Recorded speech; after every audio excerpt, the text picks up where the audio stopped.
Lionel came to Fairgo with a bung watch. Now, fortunately, he didn't want us to fix it for him.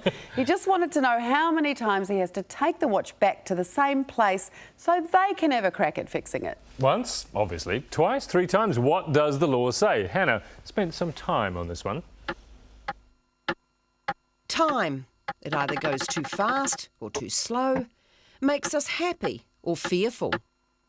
Comforts us, controls us, one way or the other we're all quite attached to time. Lionel was just attached to his watch. This is a watch that I bought in South Africa about 12 years ago, and I've had it ever since. It's a Seiko Premier 2000, a Millennium watch, waterproof and quite pricey. So it means a lot to me, and obviously South Africa being as dangerous as what it is, no one's ever stolen it off me, or I haven't been burgled that it's gone missing.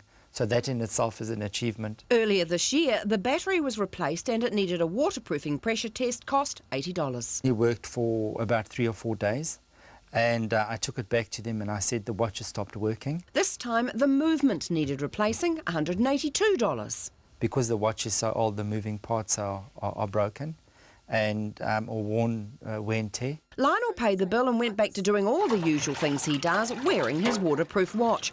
After a few days, he noticed moisture was getting into it. I thought it was strange because this is actually a waterproof watch up until, 150-metre waterproof watch. Hang on a minute, he thought, and took it back to the jeweller.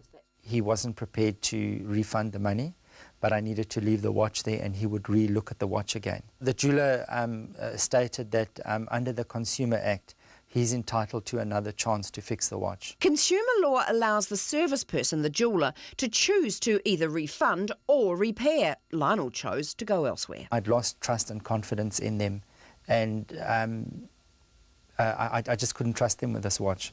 So Lionel took the watch to the Seiko specialists. They said the entire casing needed replacing, cost $758.50. Which ticked Lionel off big time. 2 questions then. 1. Is a jeweller allowed more than 1 or 2 chances in fixing a watch? And 2. If the damage was caused by jeweller number 1, who should be paying for this? I don't believe it should be me.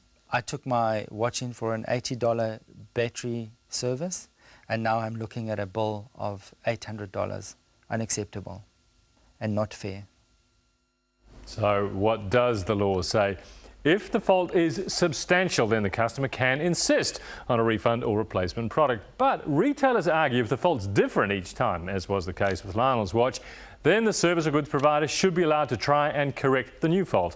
If there's a chance the provider may have caused the fault, we would say get an independent assessment, as Lionel did.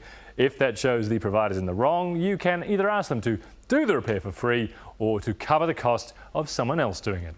Our independent expert says the watch was old and the waterproofing parts were worn. Also, Lionel's job in hospitality, working around hot water, not good for waterproof watches. Cold water's fine, hot water and steam can cause problems. The original jeweller has agreed to repair the water damage done to the watch for free, and Lionel's going to let us know if he has any more problems.